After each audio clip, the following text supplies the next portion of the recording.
giving you the real from A to Z surrounding the Dallas Cowboys. News, updates, rumors, transactions, takes, and more. So strap up, Cowboys Nation, and start your day off with A to Z Sports. Live with Will Steele. 3, 2, 1. Here we go. Oh, yeah.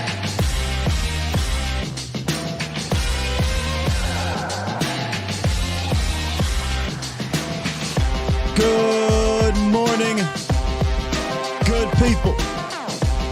Welcome to A to Z Sports Live, presented by Boston Scientific. We stream it live on YouTube. We're on Facebook. And, of course, I am your host, Will Skywalker Steele. Boom! It's Friday, baby. Cowboys wrap up OTAs. A lot of nuggets dropped from OTAs. And honestly, we're going to discuss a lot of that on Monday. But I want to get into some of the participants. Some good news, some bad news in that regard. Who was there, who was not there, and the whys. But today, I want to talk about Mike McCarthy, man. Mike McCarthy had a pre-presser, and he said some things. We'll also talk about that on Monday as well. But I wanted to have a little bit of fun with this topic today in a different way. So it being Friday, it being Fan Friday, I decided to roll out the dang on TV. Come on, man. We've been heated all week, man, trying to, get prepared for more OTA things and get prepared for minicamp next week. I figured we end the week on an easier day. So we'll talk about Mike McCarthy and where he is currently slotted according to one analyst, but we'll get to that. And then we'll turn that into something else I'm going to have a little bit of fun with that we'll save here for after the roundup. But in the roundup, we got some injury updates, some important injury updates. And of course, it being Fan Friday, if you want to call into the show, you can call into the show. 351-999-3787 is a call-in line. 351-999-3787. Good morning, Bomb Squad. Bomb Squad! Yes, indeed, man. The best days were when that TV got rolled out. Nowadays, they don't do the TV. I don't think. I think they have they pull the projector down or they got some. I don't think it's the TV anymore. I don't know. How you roll out a flat screen now? We had the fatbacks. Where's it at? Yeah, we had the little mini fatbacks and then the big fat. I remember the big fatbacks. When you're hood rich, you had the big fatback. And hood rich ain't really rich. But the big fatback on the platform, make your living room look nice and whatnot. Man, I thought we had money. Until you realize you ain't got money for real. You just got a big fatback TV. A big projector with a fatback. Yeah. That's how it was, man. Anyway, if you want to call in, 351-999-3787 is the call-in line. Let's just get right into this roundup, man, and then jump out of it, and we'll talk a little bit about Mike McCarthy. Here we go. It's time! It's time! It's time! It's time! It's time! It is time for... It's time for the morning roundup. Round 'em up, boys. Oh, they do it! Hey, oh, they do it! Hey, yo. Ever heard of the term, what is it called? Like a good news sandwich or something like that? Y'all know what I'm talking about. Unfortunately, I got to kind of have a bad news sandwich. Got to start off with kind of not great news, then good news, and we're going to finish with bad news. First up, Jordan Lewis. All injury updates, by the way. So Jordan Lewis spoke with the media yesterday, or, at least spoke with some people down there. And this was the tweets that came out from Todd Archer. J. Lou started running weeks ago and added lateral movements this week in his return from Liz Frank surgery on his right foot. There you go. Shit sandwich. Appreciate you. His goal is to be ready during training camp so as to avoid the pup list at the start of the season. He said it feels like he has a new foot. I didn't have any issues with that part. I'm like, okay, hey, look. working back from his Liz Frank injury. He had a bad injury. I get it. Then Todd followed up with, and I don't know why J. Lou said this, but quote, in 35 years of training, he never seen a Liz Frank like mine. It was pretty severe. Just trying to get back to the swing of things and getting used to this new foot. All right, that might change things. That might change things. If J. Lou is not ready to compete health-wise, you can throw the whole depth thing out the window because he's not healthy. So this new data that we're getting definitely does move things a little bit. Now, I'm not going to try to overreact too much, but when you hear in 35 years of training, I never seen one like that. It was pretty severe. I got a new foot. Yeah, we're going to have to definitely put a blinking red light on J. Lou from a health standpoint and make sure that he can get back right to be able to compete. Because if you're not even able to compete, you can't help the team. So let's keep an eye on Jordan Lewis, Cowboys Nation. Which, real quick, sidebar. Did you see the tweet he put out? He put out a tweet yesterday talking about the defensive backs, right? And he listed all the defensive backs. He said, because Dez Bryant was like, hey, Jordan Lewis, Diggs, Gilmore, that's best secondary, yada, yada, yada. We understand Deron Bland is in there. And even Dez was like, you got me. You right. Deron Bland's that guy, but J. Lou is his guy. He came up with J. Lou. Well, not really came up, but he played with him. Anyway, so Jordan Lewis put out a tweet, and he listed all the DBs except Kelvin Joseph. And he said, hey man, boom, boom, boom, boom, boom. We the best. And he named everybody except Kelvin Joseph. And then Kelvin Joseph retweeted that, was like, don't forget about Boss Man Fat. Oh man, these players just need to get off of social media. Just get off of social media, man. It does you no good. It does you no good. All right, let's talk about the good news now. Right? This is the good part of that shit sandwich, right? Tony Pollard spoke with the media as well, and we'll probably listen to TP a little bit next week. Tony talked about how he's a little bit ahead of schedule, and he says, quote, I'm not really limited at this point. It's just being smart with it. Let's go.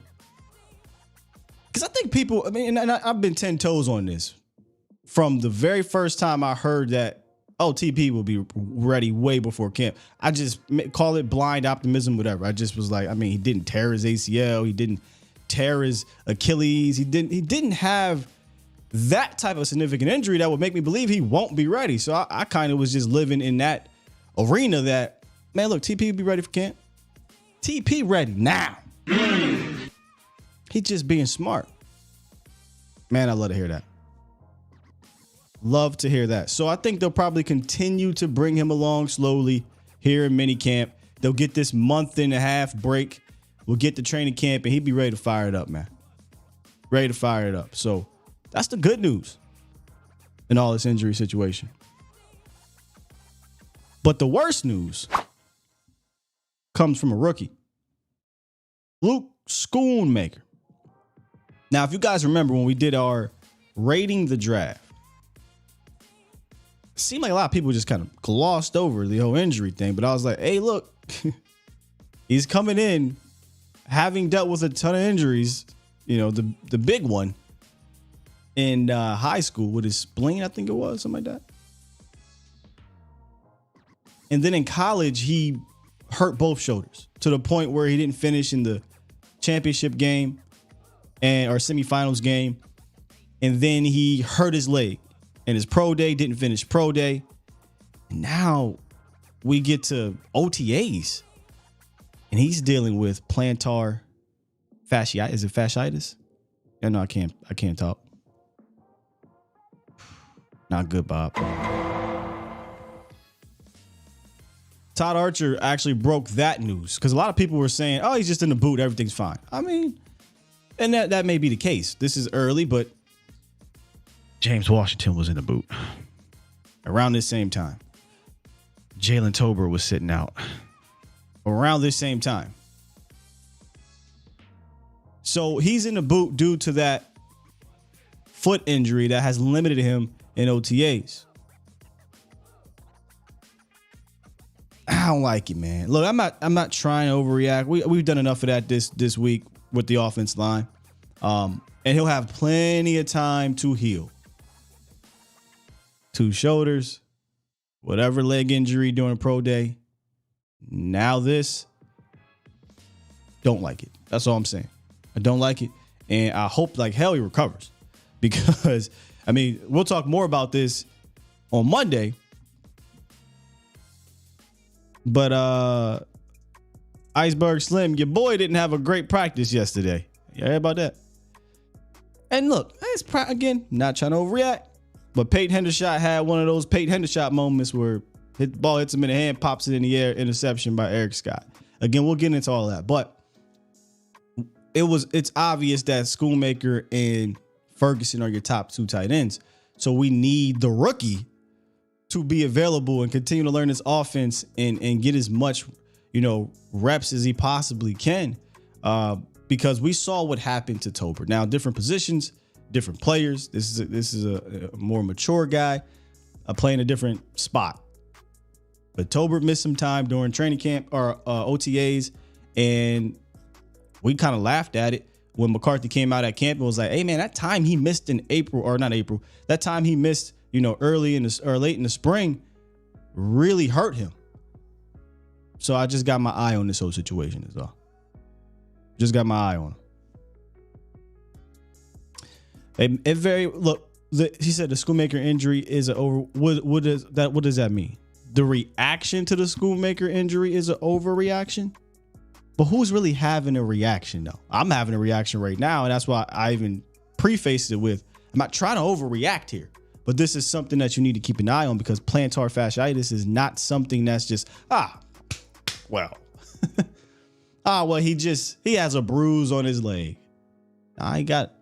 He got something that nags, that sticks around. And coming from a guy that has been banged up. So I think this is an appropriate reaction to say, hey, this is something we got to keep our eye on and hope that it doesn't pop back up. So I get being in the positive mind frame, Big Star, to say, whatever, not worried about it. I could put the blinders on to say that too. But y'all know me on this show. I'm going to provide the context. And when you provide the context to Schoonmaker, it is not something you can just blindly say, I'm not worried about because of his history and because of the specific type of injury. It's an injury that does nag a little bit. So I'm just saying, keep an eye on it, and we'll see what happens once we get to camp. Maybe it'll be fine. But I wonder, and it's something I like to ask somebody. Is this something he was dealing with coming in? Is this something they knew about when they did the medicals? Is this very similar to Matt Waletzko, where we didn't know about Matt Waletzko's shoulder? Maybe some people that super dug into North Dakota did. I had no idea about his shoulder situation. Then he comes here and it happens, and they're like, oh yeah, we knew this could happen. We knew he needed to get surgery, and we just figured we fight through it. And you knew. Well, then why didn't you get the surgery? So I wonder if they knew. And if they did know, then they probably should have took it a little bit slower with him. Yo, Ron, that's crazy.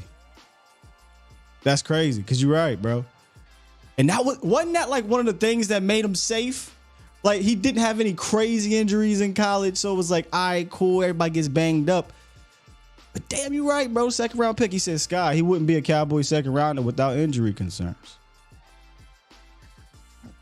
I don't know, man. Just something to keep an eye on is all I'm saying. Let's put a quick pause right there. Got a couple callers.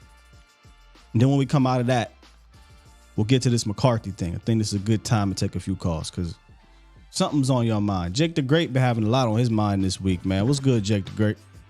Yo, Skywalker, good morning. Good morning, Bomb Squad. What's happening, man? What's happening? Man, I see nobody ain't say it yesterday, so I'm going to go out there and jump and say it, man. I don't give nobody flowers when they're gone. I'm going to give them flowers when they deserve it. Shout out to the Trap House. outstanding interview. HTM Sports, not Boss Cowboys, Landlord. West Coast guy. West Coast. Yeah, outstanding, man. And it made me feel bad, bro. You know, Kelvin Joseph, I want to apologize to you, dog, because you humbled me, man. I came from humble beginnings, and I made mistakes in the past, and I felt I was a little hard on Kelvin Joseph. You know what I'm saying? He's just a young man, made mistakes. I'm rooting for you, dog. You know, even if you're going to drop music just for fun, you do your thing, man. You got big. But everybody should have been rooting for him. Why would you not root for the guy? Well, it's not that I wasn't rooting for him. He kind of pissed me off because, you know, as a Cowboys fan, I don't really look at people as humans sometimes. You know, I'm like, damn, he's messing up in the offseason. Yeah, no, I'll admit my faults, bro. You know, when he had that, I was expecting big things from him. So when he got caught up with that little case or whatever, I kind of threw him off the bus. But then, you know, when he started talking, it humanized him. And, you know what I'm saying? I'm like, damn, I'm talking junk saying the man better not drop no CD. But I'm rooting for the underdog, dude. You know what I'm saying? I had to put that out there to the universe. And on Schoolmaker, I'm so sad. Did you just say this man had an injured spleen? I think I'll pull it up. I think in high school he had a spleen. He had something. It might have been mono, but let me see. You keep going. He had something that took him out all season. Well, in a weird way, he didn't get hurt throughout his college career. It was that last season he had 2 shoulder injuries. So yeah, man, he got banged up. So I mean, it's fair to say, I guess, if you want to say that. Damn, 2 shoulders, a spleen. Now he's in a walking boot. I don't know, man. We might have to go and pick up a tight end from the free agency. But you know, that's my little rant. God damn. All right. I like pick up a tight end. You can't buy a new car. Yeah, you can't buy a new car and it's already busted. Like, damn, in a walking boot, you buy a new car and the check engine light is on. What you gonna do, man? That's crazy. But, you know, Jake the Great, I'm out of here, man. It was a spleen. All right, Jake. Salute, brother. Yes, I do want to confirm and make sure I tell you all the wrong thing. It was a spleen. And I'm glad we came back to Luke Schoolmaker because got to pay the bills. Jordan Lewis, Tony Pollard, Luke Schoolmaker injury updates brought to you by OSMI Injury Spotlight. OSMI provides arthroscopic and robotic assisted orthopedic surgery, foot and ankle surgery, sports medicine, physical therapy, and a ton more. Their team of orthopedic specialists has offices in Fort Worth, Decatur, Mansfield to provide state-of-the-art orthopedic care to the North Texas area. When it comes to medical care, you and your loved ones deserve the best possible experience. So schedule your hassle-free appointment today at OSMIFW.com. Give them a call, 817-529-1900. And make sure, you guys check out all of our doc talks, man. I mean, there's not one doc talk that we have that you can't come away from that with a better understanding of what's happening with your players from an injury standpoint. And also stay tuned, man. We had a Cowboys.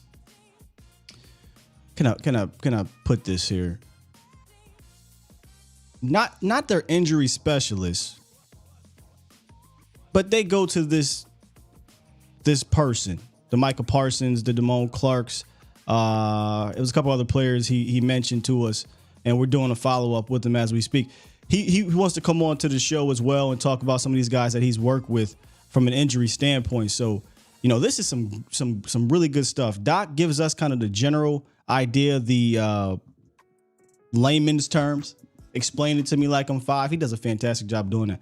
And now we're about to apparently get a guy on here who has actually worked with the Damone Clarks and Micah Parsons of the world, and he can tell you about what's going on with them and their recoveries and whatnot. So this would be some good stuff. So stick around for that. Yeah. KJ. So yesterday, again, we wanted to talk about this on Monday, but I'll bring it up because he brought up Kelvin Joseph. Kelvin Joseph, for whatever reason, and this is this weird situation. He got an uphill battle to climb, and we need to be rooting for him because if he, gets better, it makes the depth chart better. But yesterday, apparently, he was working with the other team. with all the guys out. Diggs was out. Gilmore was out. J. Lou was out. And they instead had Eric Scott Jr.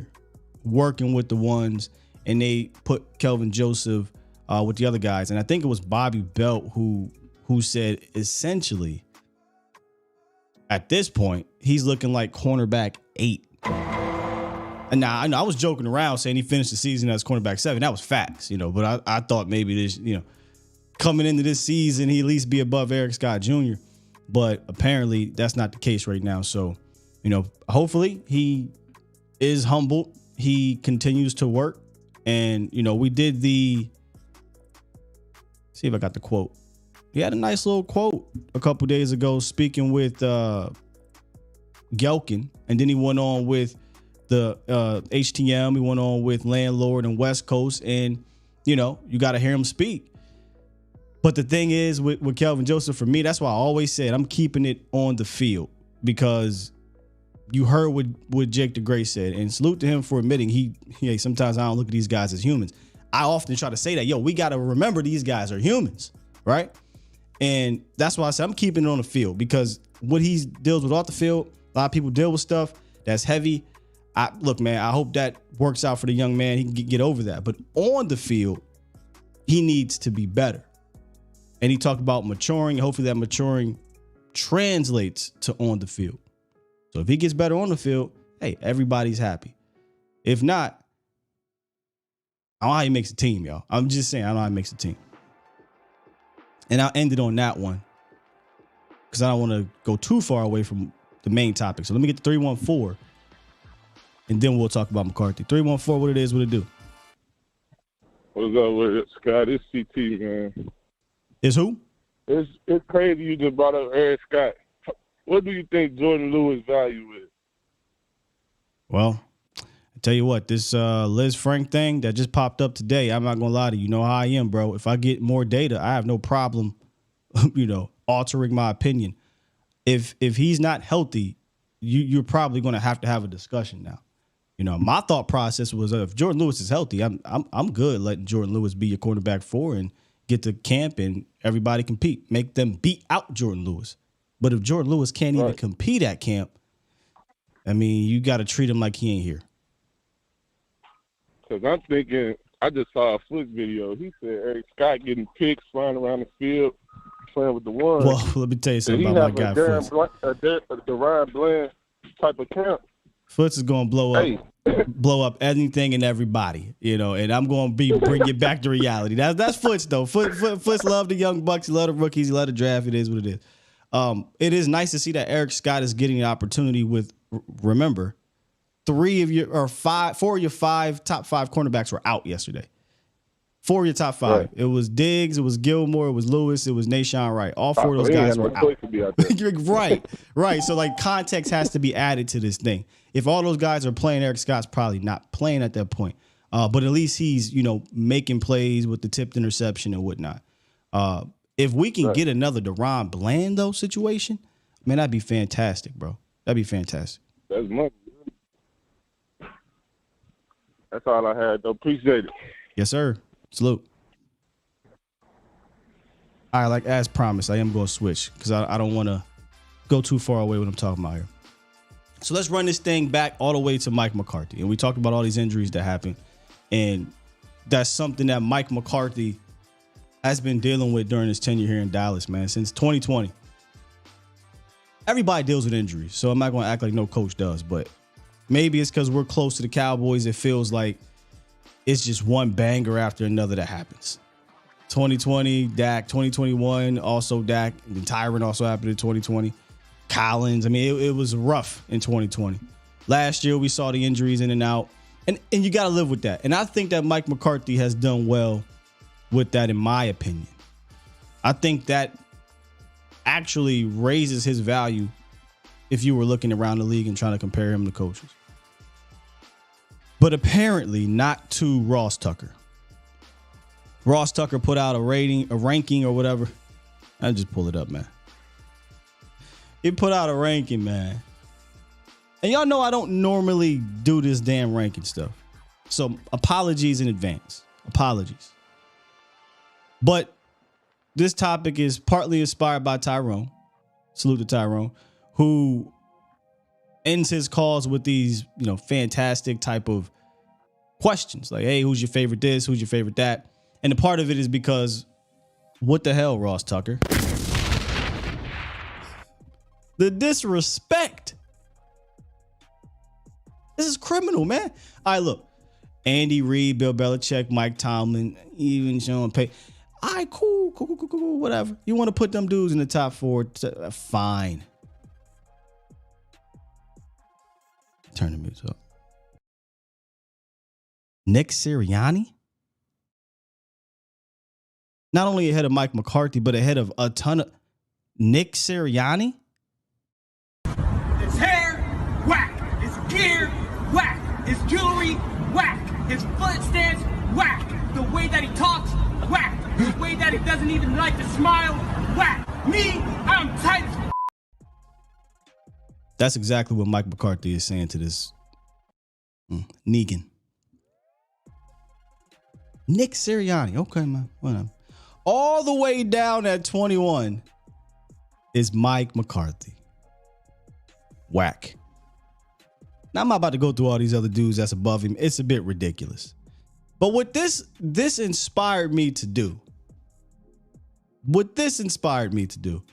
is say, well, where would you rank him in Dallas?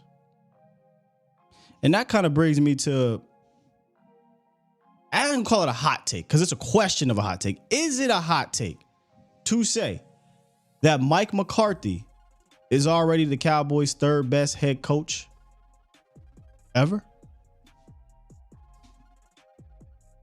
That hot take question brought to you by Hattie B's Hot Chicken.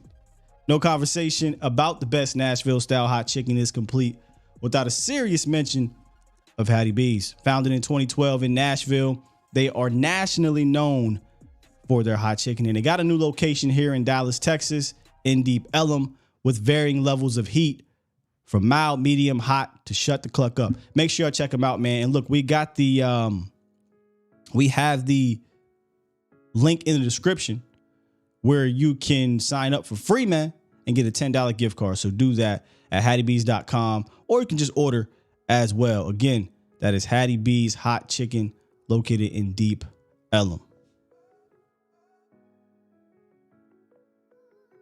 Shout out to you, Tyrone. You kind of inspired this, I don't call it a question, but this topic. Because I got to thinking, right? We know who the top 2 is. Tom Landry, Jimmy Johnson, that's a given, right? The Cowboys have had a number of head coaches after the fact. And I wanted to just run through them. Yeah, I think it's interesting because there's context to all these guys that are worthy of discussion, right? Number one, when I say number one, the first guy we'll talk about, Jason Garrett. I think I would probably put Mike, and I know Jason was here for a long time. I know he has one more playoff game. I know he has more wins because he was here for a while. But I just never felt like JG was like that, man. He didn't have the history prior that Mike had, and if you're talking about a trajectory, I feel like Mike McCarthy is on his way to surpass the record, the win percentage, and the playoff record. I just do. So I actually got Mike over JG. Barry Switzer. We did it our way. We did it. Barry Switzer is weird because, we have to give the credit to Jimmy Johnson's team. Hell, the players don't even give Barry Switzer credit. But Barry Switzer won a Super Bowl. So you could say, nah, I'm not putting Mike over Barry Switzer. But let me ask y'all, would y'all put Barry Switzer over Mike because of the Super Bowl and Jimmy's team? Or we're going to penalize him because it's Jimmy's team and Barry was just kind of along for the ride? I'm curious because a lot of old heads have a lot of, I don't want to say emotions, but a lot of thought into the Barry Switzer thing. And we don't talk about Switzer a lot on here.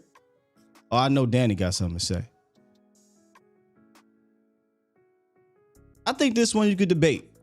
Me personally, I feel like, again, Mike has to probably win a Super Bowl, but I feel like he's a better coach than Barry. But we'll see. He has to obviously get some of these playoff wins. Wade Phillips Coach Cupcake, interesting tenure. Nah, I don't think Wade is a candidate. He's a candidate, but I don't think he's better than Mike. And then you got Bill Parcells. Bill Parcells is probably the wild card here because Bill did not have any real like playoff success, barely any regular season success. He was kind of a 500 coach here, but he took a terrible Dave Campo era team and immediately got them to the playoffs with Quincy Carter. And he kind of established a different culture and set up what was the Tony Romo era. And I always give Bill a ton of credit for that. He set Wade Phillips up greatly. He also, in my opinion, set JG up. Now, JG had to do some things too, so I'm not going to discredit everything JG did.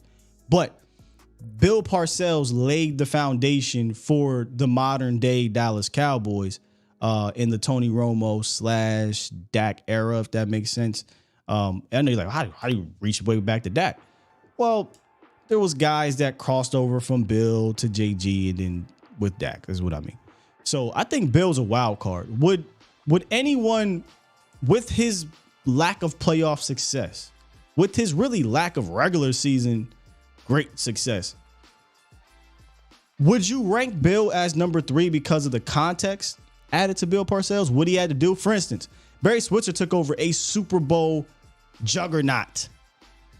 Bill Parcells took over Dave Campo's Cowboys. Where would you put Bill? Out of curiosity here.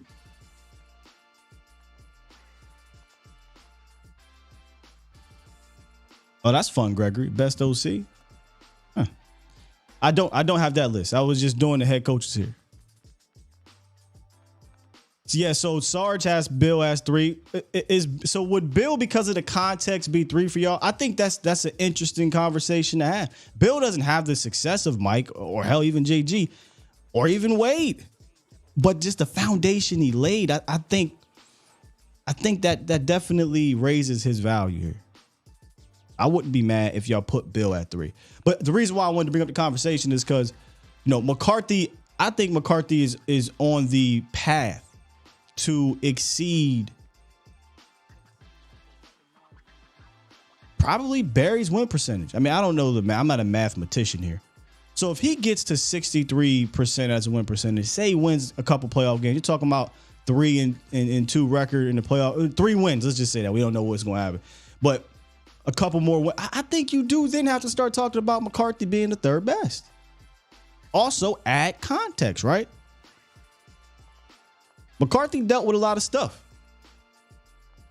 on his team from injury standpoint. His quarterback winning with backup quarterbacks, not really allowed to really manage his offense the way he wanted to, but also having to manage the team, having to change the culture.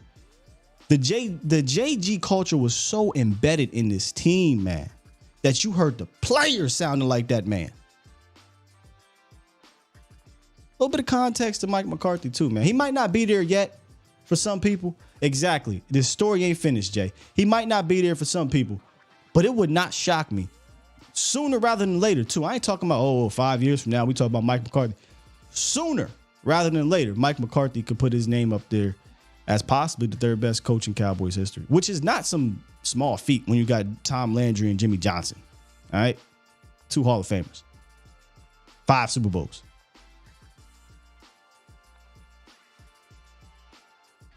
Bill didn't have Will, said Vach. Sure enough didn't. Crazy thing though, when you hear those stories, you know who he have. You know who he had. Crazy thing when you hear those stories though, man. Bill was against some things and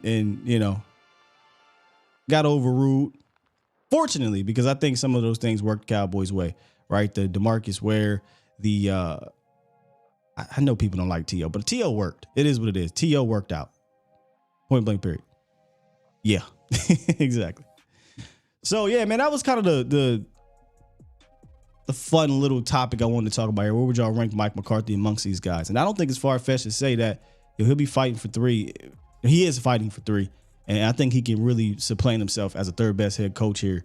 Depending on this season. Put it that way. This season. He could do it. All right, let's get back to the lines. And you know what's so funny? When I thought of this, I said, I know B. Bird's calling in. Oh, this is right up B Bird's alley, man. What's good, B Bird?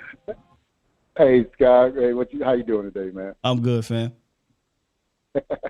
So you knew I was calling in, but I knew won't it, be bro. long, though. I knew it, and I was hoping you did though, because you have so many great details, probably with all these guys, that you share that knowledge with the folks and myself, and I appreciate it. Yeah, Jimmy and Landry would be 1A and 1B, and it's whichever way you want to do that. 100%. But man, McCarthy is moving up that chart. I would give Parcells an incomplete because he kind of, before the job was finished, what he wanted to do, he got out.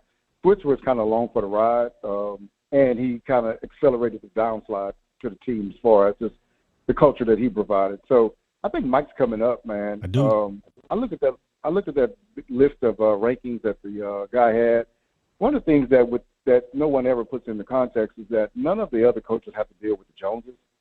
Meddling, nor another thing they don't have to deal with is the Cowboys' media attention. They on every show, all these debate shows. They lead with the Cowboys, even in baseball season or whatever. So there's a lot of extra scrutiny on that. Mike came in, man, having to take on some things, which was Kellen Moore, having to take on a Jason Garrett culture.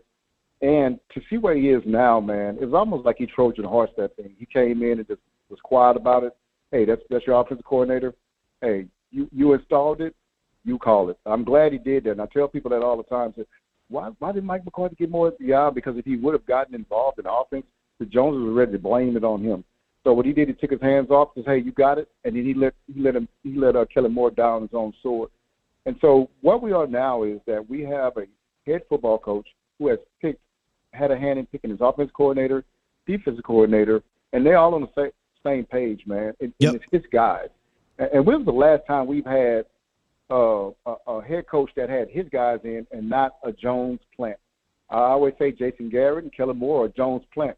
Right now, man, in Cowboy football land, it's all about football from the head coach down. And that's with the the detail of that, I think, B Bird, is when was the last time they had their offensive guy because they allowed them to have their defensive guys. We know Mike McCarthy went out and got Mike Nolan and Tom Sula, all dudes that was his guys, right? But offensively, because that's where kind of the most control came in. We haven't had a defensive coach since Wade Phillips because that's what Jerry wanted. Jerry wanted an offensive coach, and he wanted an offensive coach, but he stripped the offensive power in a way from JG by allowing Linehan to call the plays and then allowing Kellen, and then he did the same thing with Mike McCarthy by giving it to Kellen Moore. So the last time was when JG was the play caller, and that was what, 2012, 13, something like that. So that was a long time ago, like man. That. Yeah, and then we're talking about an inexperienced play caller. We went with that for a while, and then we went to Kellen Moore, another inexperienced play caller.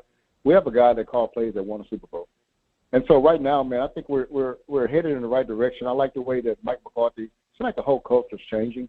Yeah. They're giving him a little bit more leeway, and I guess part of it is, I think part two, man, when you start looking at these off-season trades that we did with Gilmore and Brandon Cooks, I think Mike McCarthy had something to do with that because he's taking a little bit more control and he's looking around and saying, hey, man, we got to do better. You know what I'm saying, at these positions. And it can't just be organically through the draft. It has to be other places, too. I mean, I think you got to give some type of credit. I have no idea how much power Mike has in the personnel department, but I know we haven't done a trade like trades. Let me say that. Moves and trades like that under the other guys. I don't remember that. Yeah. So I told you, I think it's the most significant trade we've had in over 20 years. The two trades that we've had, and that says a lot about the lack of trading. To be totally honest with you, trades and then the money. B Bird, they put they might trade for a guy that might cost them $5-6 million on it. They traded for dudes that was getting paid, so that was different, man. Yeah, it was, and it's almost a win now thing. So I like that, and to me that tells me that head coach knows he doesn't have 6 or 7 years to do this. He has to get this thing turned around. So to me, I think Mike had a word in getting those things done, or just what he wanted. But anyway, Scott, I just called him just to drop that about Mike, man, and just say that I think that we're headed in the proper direction. I agree. Over the last few years with Mike, and he's turned this thing around where he's they're trusting him more, and he's getting a little bit more say-so. And hopefully we got a real football guy that's going to institute a culture here instead of the culture being instituted through the front office through a mold. You know what I'm saying? I know exactly and that's what you're just not the way it should be. Hey, I appreciate you, man. I'm continuing listening offline, man. All right, man. Have a good weekend, B-Bird. Appreciate you. All right, you too, brother. Yeah. We'll talk, or we'll listen to Mike McCarthy on Monday a little bit more, but there just seems to be a different energy about him. And I know it's kind of been on a repeated playlist here about Mike McCarthy stating, hey, man, this is the most fun I've had, et cetera, et cetera. But I think you can truly feel that. You can hear that. You can see that. Mike is just confident. He's excited. And he's in control. Maybe that's the word. He's in control. And when's the when's the last time you could really say that? I think he was in control of the culture. And he was very active in that because that was the one thing he can be hands-on with because he wasn't necessarily hands-on with the offense. I think the culture's been established now, right? Now it's time to establish his offense and his ways and what he believes is the best way for the Cowboys to kind of get over that hump offensively, specifically talking about the playoffs. So, yeah, man, look, Mike earned my respect last year. He was on the hot seat. Not going to lie. I'm not going to sit here and act like I didn't say he was on the hot seat after the way things finished. But when people were coming at Mike after the season, I'm like, what do you want? What do you want him to do? He's not calling the plays, but he got back-to-back 12-win seasons as a head coach. Hell, you can argue that 6-10 year in 2020 was a feat. We was playing for the playoffs in week 16, 17, whatever it was. So he's got my respect. Now, obviously, having the respect doesn't mean that you off the hook. You got to take the next step.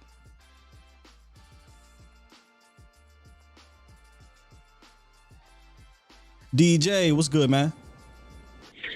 Hey, morning, Sky. First of all, I'm in my work truck. Am I coming through all right? Yeah, you good. You good. I don't hear nothing crazy. Okay, cool. Well, first and foremost, man, with this Mike McCarthy thing, and ranking him compared to everybody else, I think you have to consider, you have to evaluate how much a single season matters to you, right? Because that's where, ranking versus you talk about the other guys will come. You talking about Ross Tucker? That ranking? Well, no, I mean, okay. I can't think of his name right now. The one that came in right after Jimmy Johnson. No, my bad. When you said ranking, I'm talking about. I didn't know if you were talking about the Ross Tucker ranking where he had him at 22, or you were talking about us ranking Mike McCarthy in Cowboys history. My apologies. No, Mike McCarthy in Cowboys history. Gotcha. Okay. And I still can't think. I still can't think of the guy's name. Came in after Jimmy Johnson. Barry Switzer. Oh, yeah, Barry Switzer. There we go. Yeah. I was calling him everything else in the book. I was like, none of these are right. But Barry Switzer won a Super Bowl, and yes, it was Jimmy Johnson's team and everything like that. But at the end of the day, we've seen firsthand how coaching can compromise and really tank a season.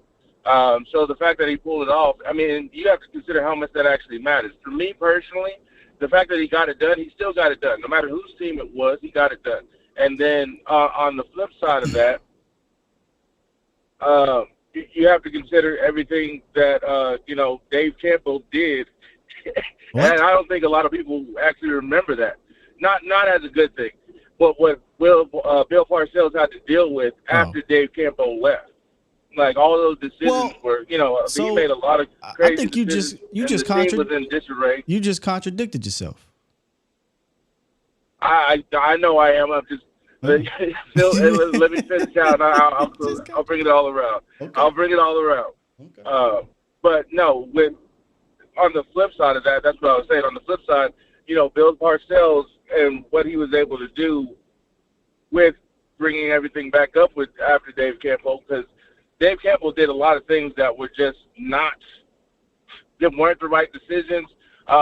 Jerry Jones was at the height of him just kind of doing whatever he wanted. Nobody was kind of there to give any checks and balances to that. So there was a lot of things that kind of Bill Parcells had to overcome. Now, I do still put Barry Switzer over Bill Parcells because, again, he was able to get that success.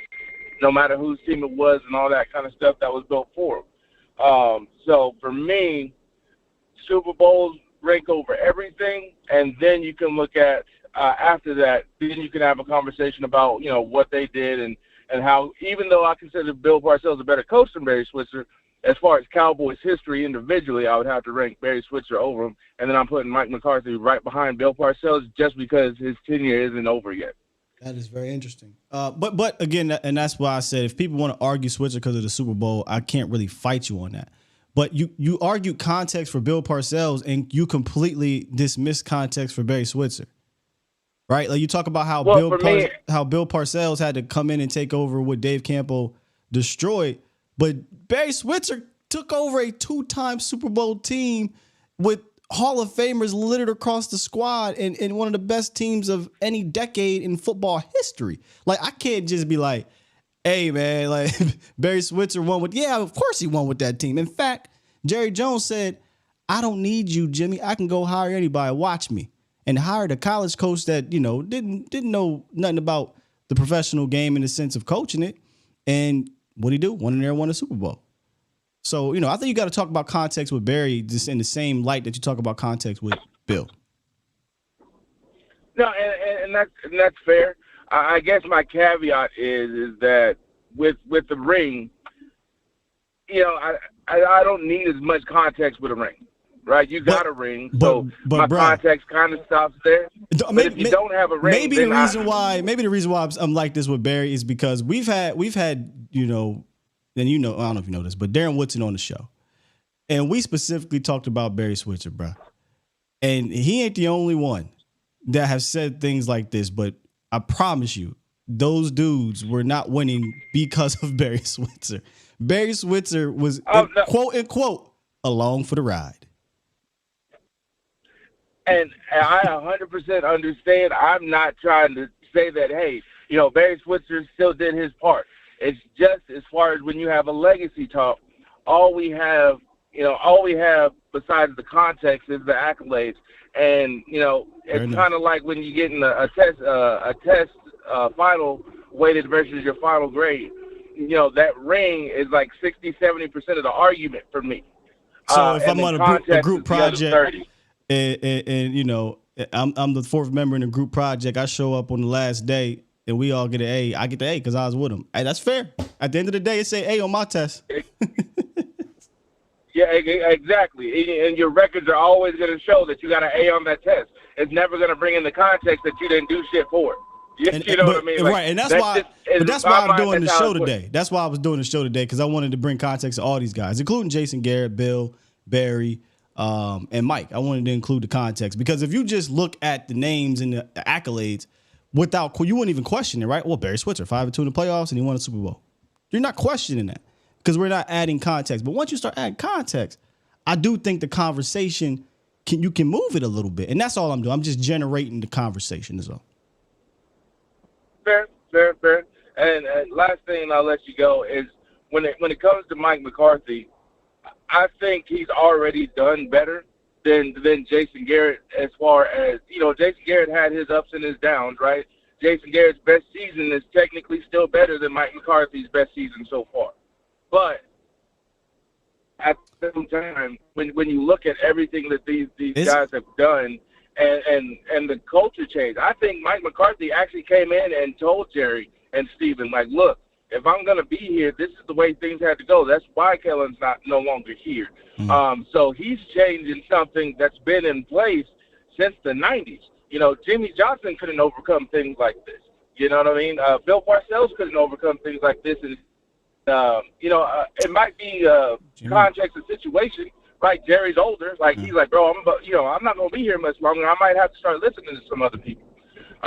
But Mike McCarthy was able to come in and change some just into fundamental stone, you know, stuff that was etched in stone with, hey, Jerry's going to get his calls. Steven's going to, you know, make the calls on it. Not that they don't have any say anymore, but Mike McCarthy is able to put together a plan where these past coaches haven't. And I think that's a big argument on the positive side for what his legacy is, as well, you know, depending on how everything finishes out. Like, again, the story's still being written.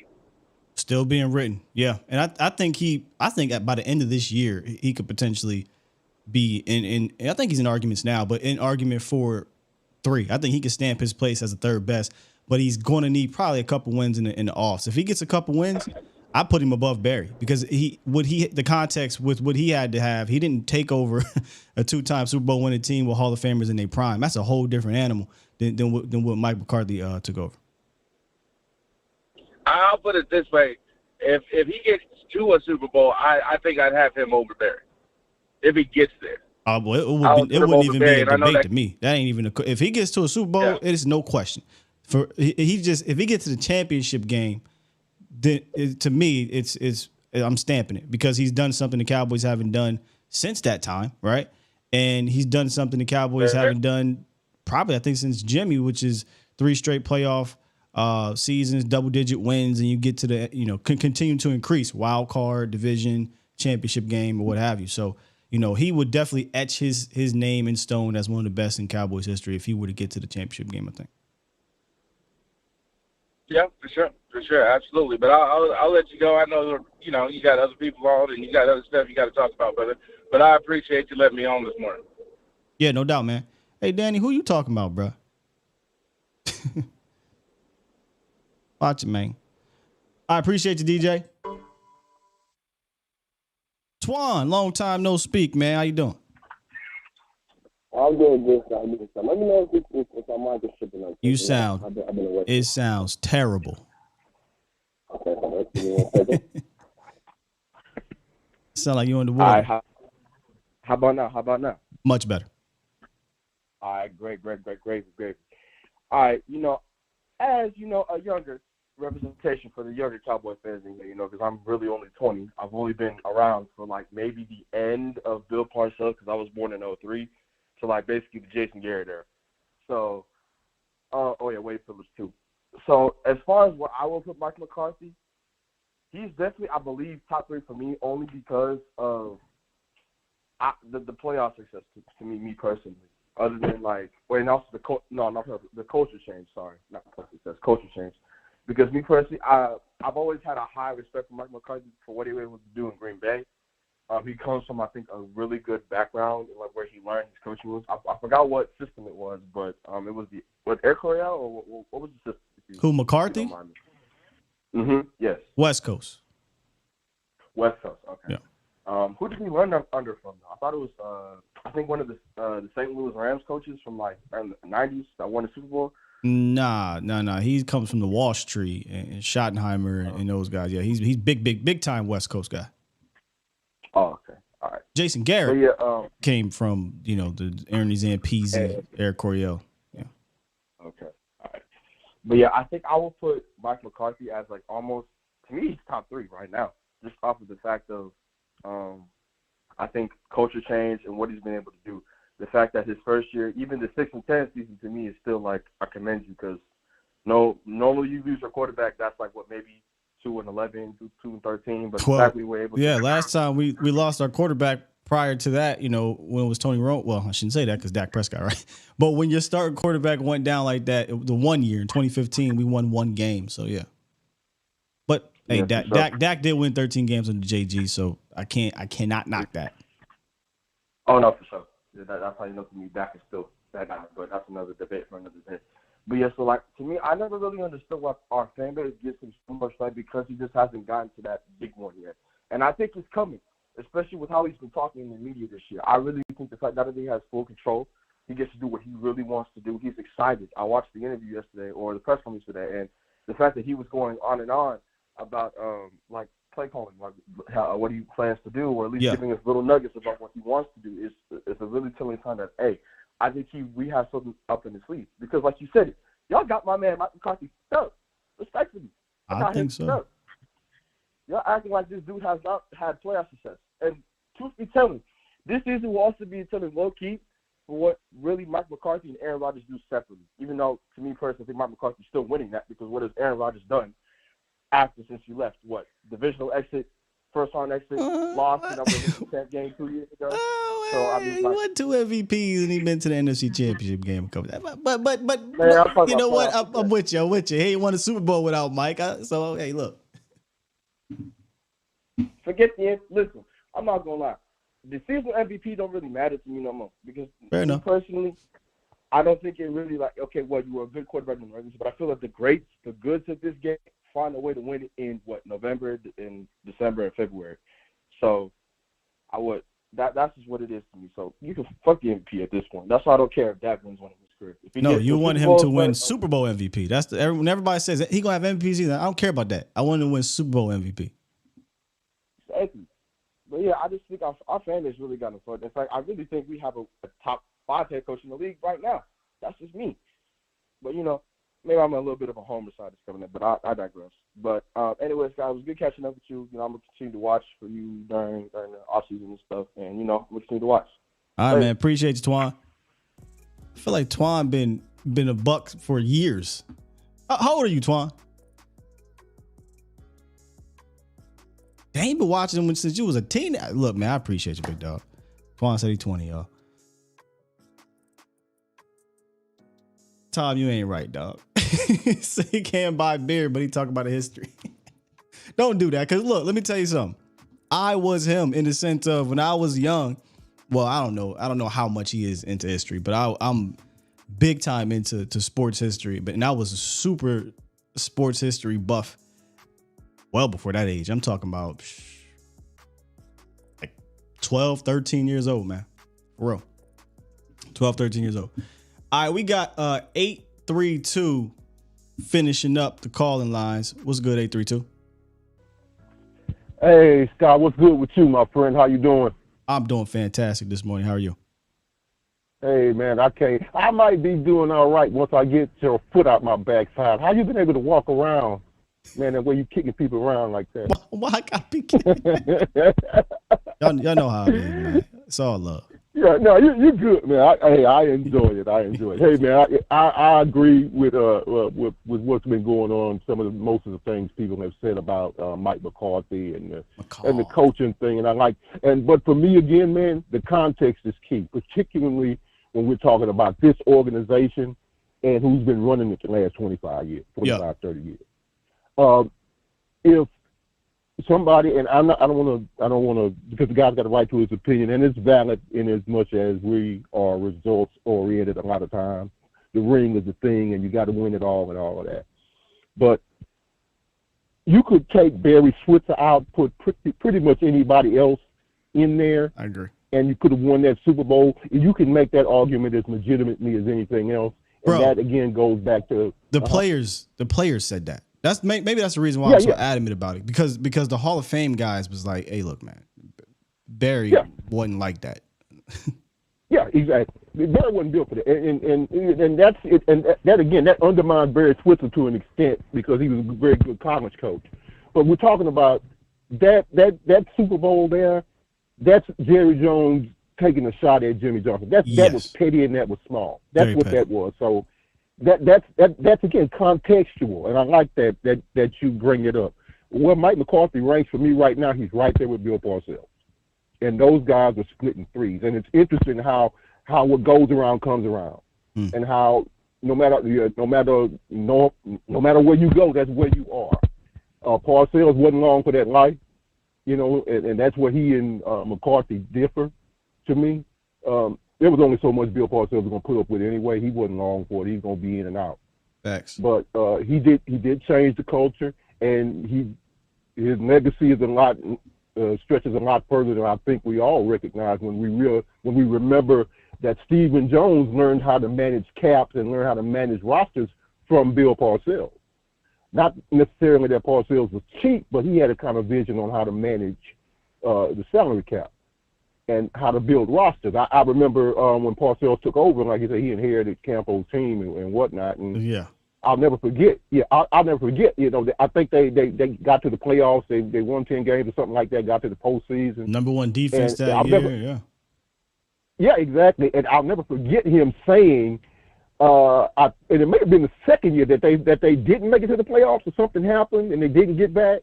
And I remember Parcells having a press conference saying that he wasn't sure about the team. A lot of it was Parcells speak, kind of egging people on, giving them iggies and stuff like that, saying he didn't like them when he really did.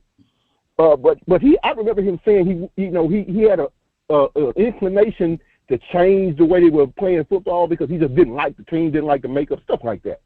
And then that next year they kind of don't do as well as they should have done. And then he comes back later and says, "Well, I should have done what I thought I should have done." You know, that's when you start seeing him pulling against Jerry, and you can start seeing it that relationship. And then boom, you get Terrell Owens, and he was like, "That's it, that's a wrap. Yeah. I'm out of here."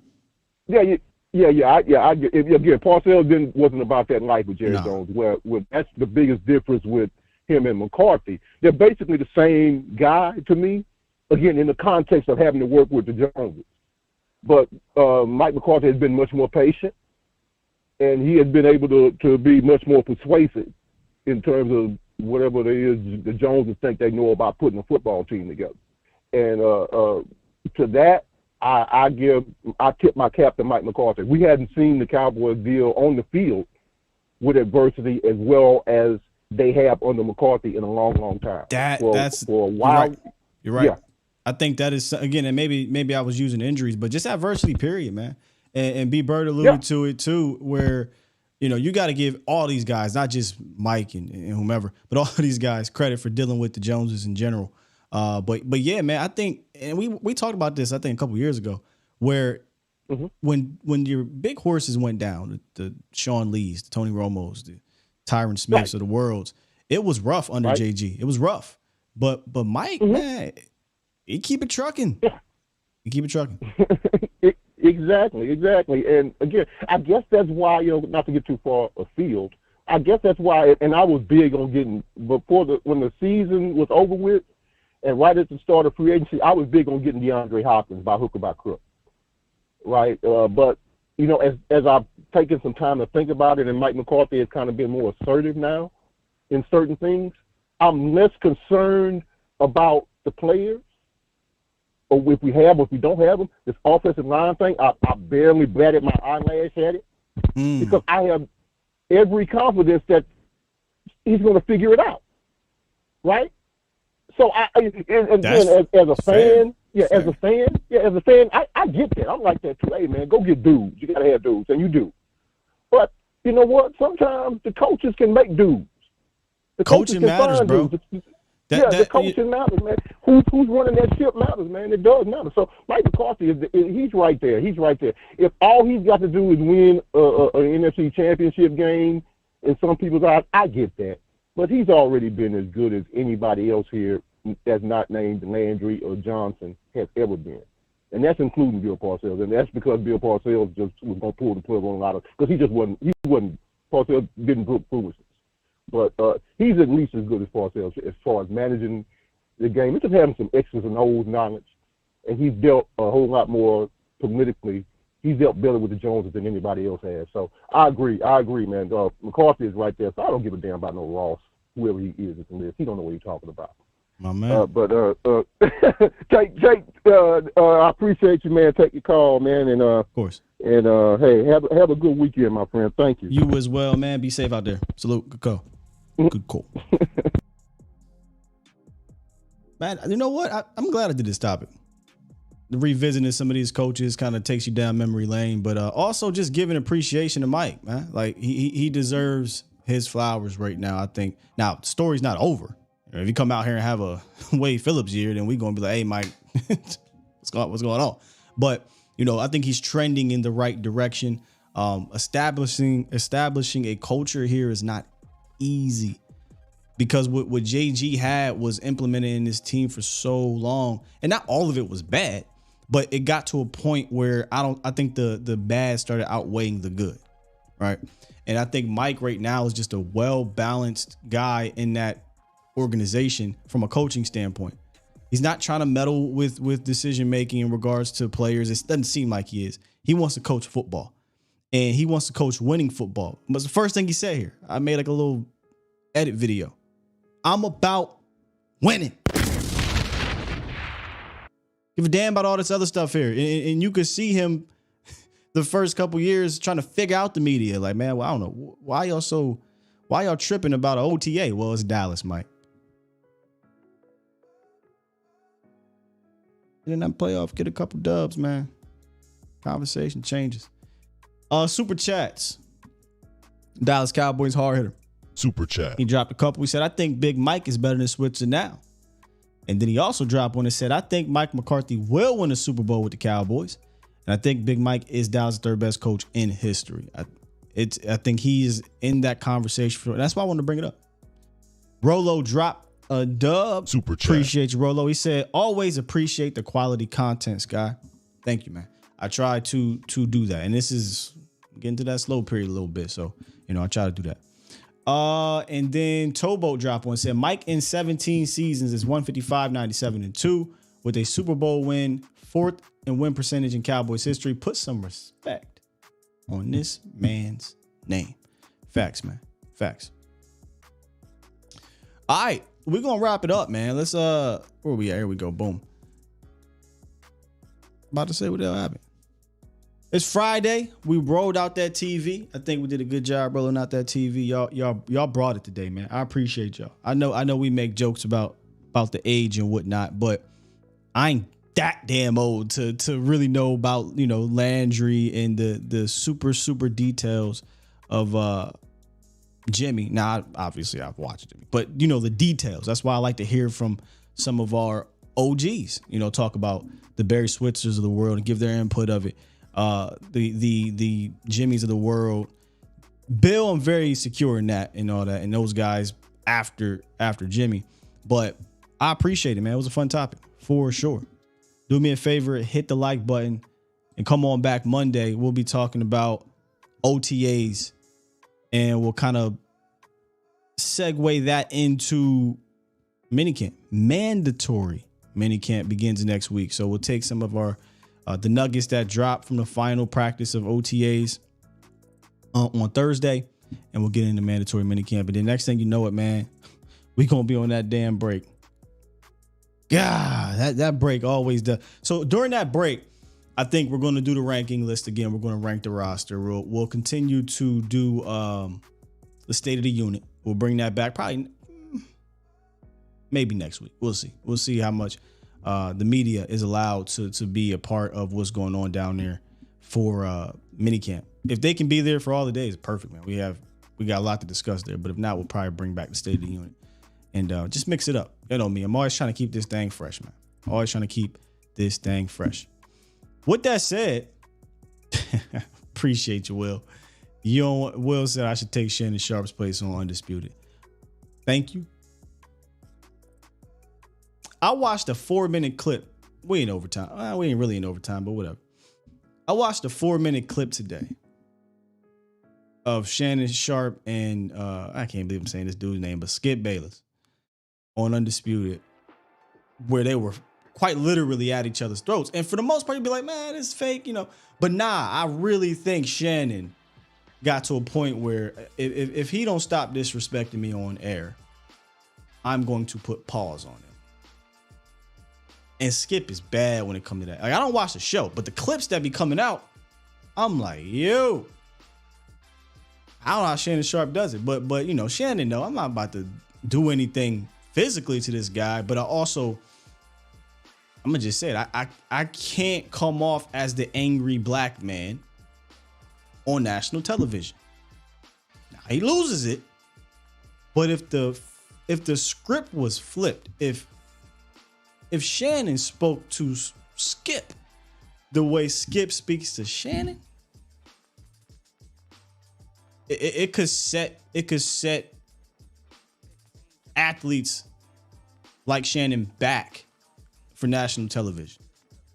Now you got podcasts, you got your YouTube, you got all these other things where they'll be glad to grab a Shannon Sharp.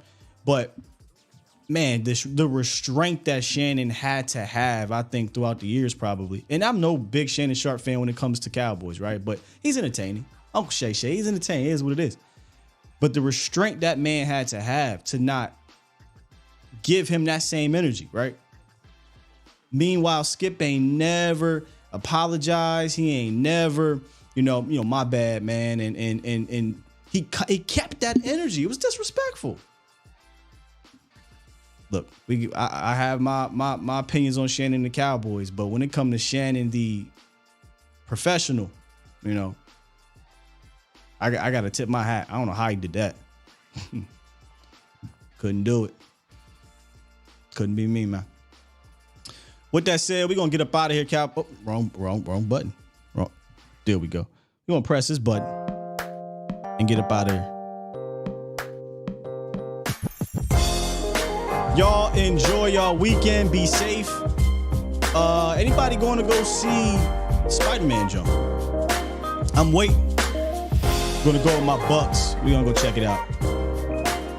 On the way out, though, hit the like button, man. Subscribe if you want to be a part of the Bomb Squad. See y'all Monday. Peace. Love you.